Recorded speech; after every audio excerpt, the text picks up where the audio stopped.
Okay, continue. B. Person making bracha should be adequately dressed, right? So as we learned before, and not learned, but I mentioned before that when we pray, so we said, should I pray in my slippers? Shmona Esrei or no? So the answer, absolutely not. Rabbi, okay. But am I allowed to say a bracha with no shoes on or no? Yes. Okay. Sure. But let's see. That's exactly our topic here. Okay. One is prohibited by Torah law from making bracha while being unclad. So unclad for a man, as we said, when he does not have he's naked basically, or he has his heart can see his bottom. So that's just to remind. We said it before. So when he's naked, so when he's just came out of the shower, don't get out of the shower not dressed. Basically, that's so take whatever you need into the shower. So when you finish, you can dress and come out of the shower while you dress. Okay. Additionally, Chazal prohibited making bracha while one's heart sees in double quotes his nakedness. That is, he's not wearing a belt or trousers. So trousers basically is enough. If you have this elastic or like sweatpants, that's underpants. Okay, that's enough. Which separate the heart from the private part. So basically, as we said, if you have kippah or something like you can put on your head, for example, a towel, whatever you put on your head, and you have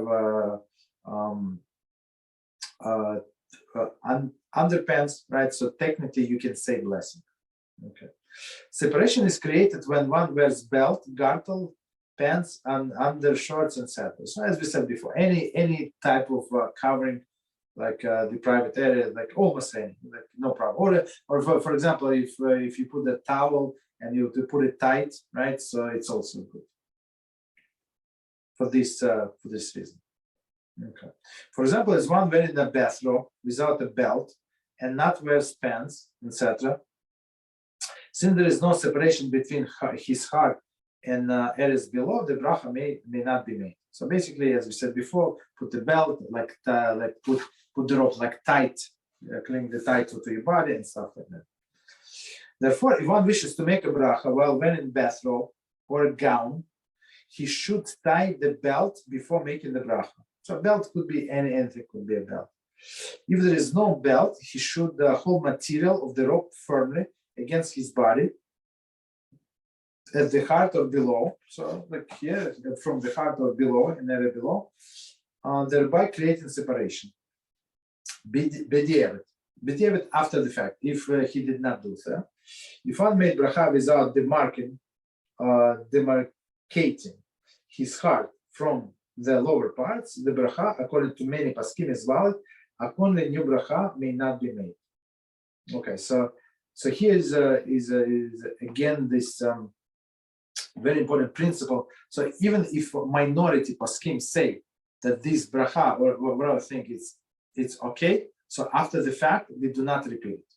That's because repeating this the blessing in its way, it's biblical. One of the 613 commandments. Don't take name of Hashem your God in vain. It's one of the 613. And making bracha is rabbinical, basically. So that's at least except Birchas Hamazon. Birchas Hamazon, as we're going to say, it's biblical. All other brachas are rabbinical, and I think it's one of the 7 that Rabbi said.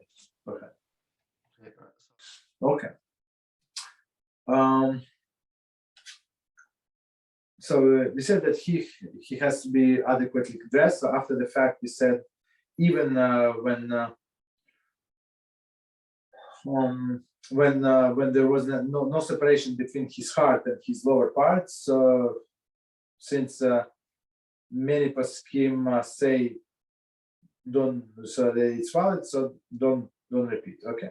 Although one may make a bracha even when not fully dressed, as long as his nakedness is covered and he has separated his heart from his private parts. For example, while dressed only in shorts. Nevertheless, the poskim rule that it is preferable to be fully clothed when making bracha. It's also section C. So in section C, it's actually the next section. his head must be covered.